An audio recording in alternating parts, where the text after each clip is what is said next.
The president of Iran, Hassan Rouhani, said the way to avenge General Qasem Soleimani's death was to drive the United States out of the Middle East. He said this morning, they have cut off our dear Soleimani's hand. The revenge would be to cut America's feet from this region. He said that would be the real revenge and final answer of regional nations to America. Well, joining me now from Kuwait is Professor Fawaz Gerges, an expert on relations between the Middle East and the West. Thank you very much, Professor Gerges, for joining us.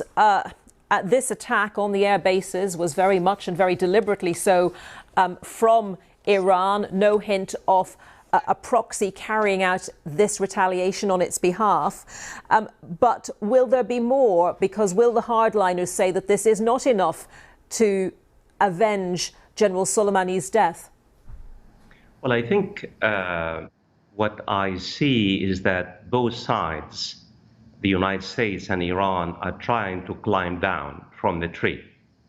Why? Because neither side wants all-out military confrontation with each other.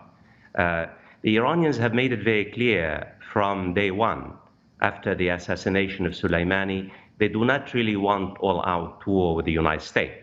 And they have stressed all along the proportional nature of their retaliation.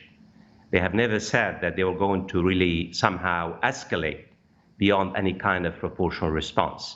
My take on it is that Iran now, what we have seen, by striking directly against American bases from Iran, as opposed by Iranian proxies, Iran now can go back and say to its people, look, we have retaliated, we have initiated action, we have basically avenged the blood of Soleimani.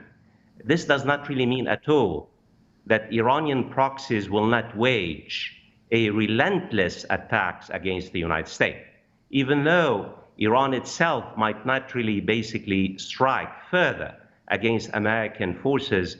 Make no mistake about it, this is the beginning, a very prolonged basically confrontation between Iran on the one hand and its proxies and the United States and its allies. So even though there's a sigh of relief in the region so far, that this basically both Donald Trump and the Iranian leadership are climbing down from the tree, I think the next few days and next few weeks are going to be extremely dangerous in this ongoing clash between the two sides.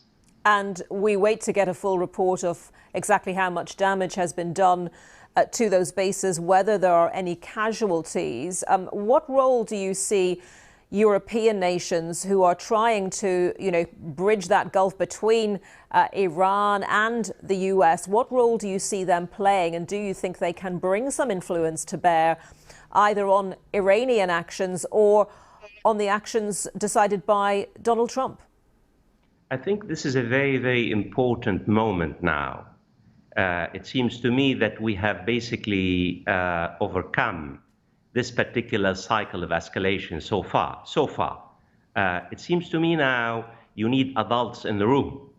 And Europe and European powers, which the foreign minister will be meeting on Friday to discuss the European unified response to the crisis. I think this is the moment for the European powers, including the UK and Germany and France and other powers, to really play kind of a mediating role between Iran and the United States. Because on their own, neither the United States nor Iran will be able to resolve their differences. I think we know what needs to be done.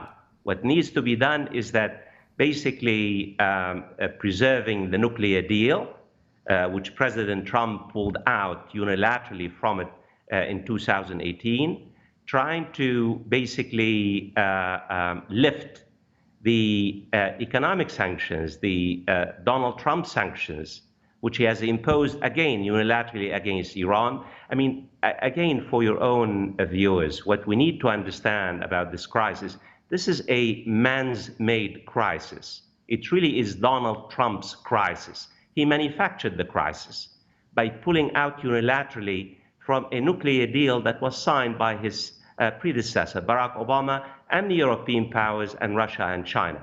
This is the moment now for Europe to stand up and try to offer Iran a way out, and also offer Donald Trump, who seems to be also locked in this cycle of escalation, a deal. I think my take on it is that both sides need to be brought to the table. How? By trying to offer Iran some economic relief. The Iranian economy is bleeding. It has had major impact on social harmony and peace inside Iran, and also by trying to negotiate either a wider deal between Iran and the great powers, or basically try to revive the previous nuclear deal that was signed in 2015 by Iran and the six great powers. Okay, Professor Fawaz Gerges, we must leave it there, but thank you very much for your thoughts on all of this today. Thanks.